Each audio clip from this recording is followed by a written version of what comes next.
The Indiana Fever had long been a team with a solid foundation and a chemistry that was hard to replicate. They were the kind of squad that carried the grit and spirit emblematic of their fan base. Yet, when Sheryl Swoopes entered the picture in a role that many believed would elevate the team to new heights, things didn't unfold as planned. Instead, what followed was a whirlwind that some have called the unraveling of a once tightly woven team fabric. It wasn't just that Swoopes was a legend of the game. It was that her influence, for better or worse, had an immediate and undeniable impact. But before we proceed further, don't forget to smash that like button and subscribe. Sheryl Swoopes, known for her historic career as one of the greatest to ever play the game, came to the Fever with a reputation that preceded her. Her list of accolades was enough to dazzle any locker room: multiple WNBA championships, MVP honors, and Olympic gold medals. She wasn't just a player, she was an icon.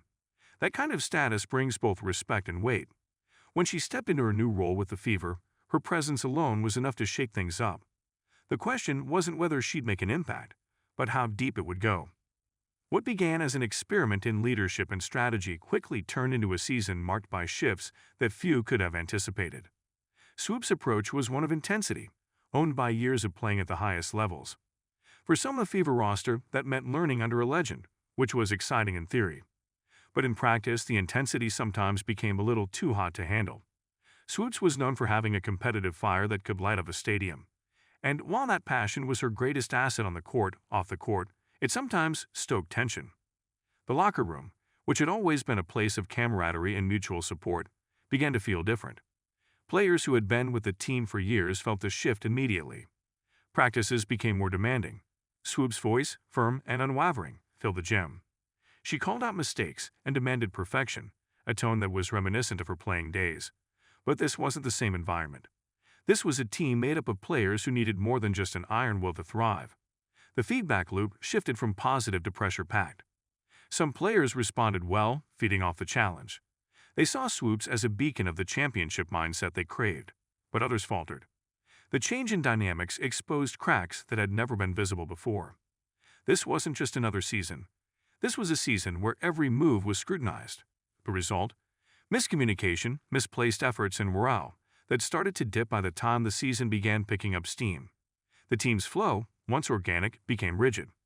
It was as if the chemistry that had carried them was now tangled in invisible knots. Swoopes wasn't one to watch from the sidelines passively. If something needed to change, she was all in. But the problem was how those changes played out. Lineups were shifted, rotations altered, and roles that had been set in stone were chipped away. Players who were used to playing one position suddenly found themselves adapting to new ones. For veterans, it felt like a jarring change from a rhythm they'd spent seasons perfecting.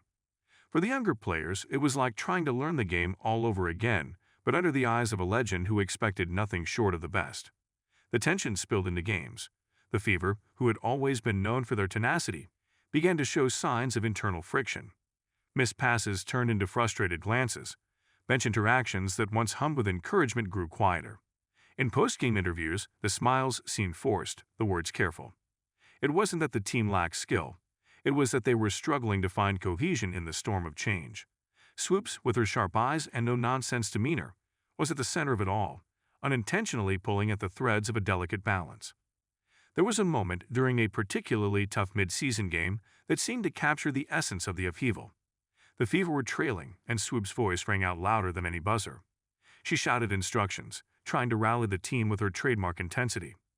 But instead of sparking a comeback, there was a collective hesitation, a beat of confusion. Players looked at each other, unsure whether to follow their instincts or the commands coming from the sidelines. The result was a messy sequence that ended in a turnover, and it felt like a symbol of the larger struggle. It wasn't that Swoopes was unaware of the shifting dynamics.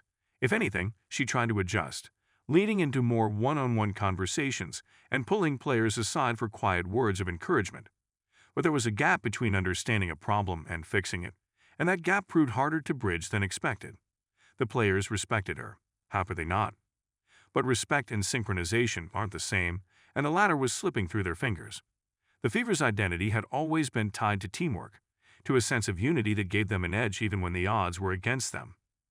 That identity began to feel splintered. They had moments that reminded everyone of what they were capable of, games where they fought tooth and nail, moments where they played with the flair and force of old. But those flashes were outnumbered by times when they seemed disconnected, as if each player was trying to swim upstream against the current of a system that felt new and uncertain. Part of the challenge was in how Swoopes' legacy loomed large. When she spoke, it was with the authority of someone who had seen and done it all.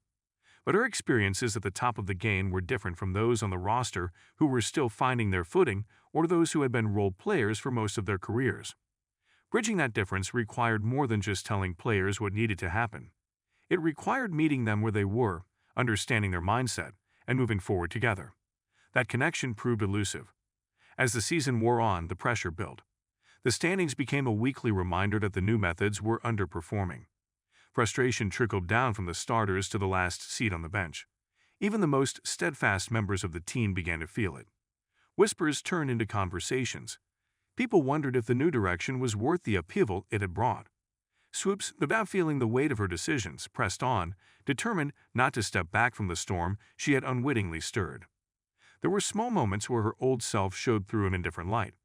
A post-practice chat with a player, a laugh shared over a training mistake, flashes that made it clear why she was such a revered figure. But these moments were only parts of a larger, more complicated picture. The season felt like it was balanced on a knife's edge, and with every stumble, the tension ratcheted up another notch. Wins felt harder to come by. Losses carried more questions than answers. The Fever found themselves at a crossroads that no one had expected. They were playing for more than just points. They were playing to find their identity again. Swoopes, even as she fought to right the ship, was part of what had shifted that identity. The team meetings grew longer, the film sessions more detailed, but results remained elusive. The players tried to adapt, trying to merge what they knew with what they were now being asked to become. As the weeks went by, the narrative became less about individual performances and more about how they functioned as a collective. There were glimmers of hope, those stretches of play where it seemed like everything was starting to click. But those moments were just that, moments. The broader picture was one of a team caught between what it used to be and what it was trying to become, guided by a figure whose very name came with expectations that were larger than life. Sheryl Swoopes' influence was never in question. From the start, her presence changed the tone of the Fever's season. But the change was seismic, shaking the foundation of what had made the team work in the first place. The intention was always to strengthen the group, to instill a level of excellence that Swoopes had known her entire career. Yet, excellence in theory and excellence in practice are two different beasts, especially when it comes wrapped in the intensity of a living legend. The irony lay in the fact that Swoopes brought with her everything that made her great: passion, experience, and a desire for greatness. But those same qualities, when funneled into a team that was still finding its own path, acted like a double-edged sword. The Fever found themselves pushed to limits they hadn't reached before, but also exposed in ways they hadn't anticipated. It wasn't just about individual effort. It was about how all the pieces fit together, and in this new structure, those pieces often felt misaligned. Don't forget to hit that like button and subscribe to our channel for more engaging content. We thrive on your feedback, so be sure to leave your thoughts in the comments section below. Until next time, keep discovering and stay tuned.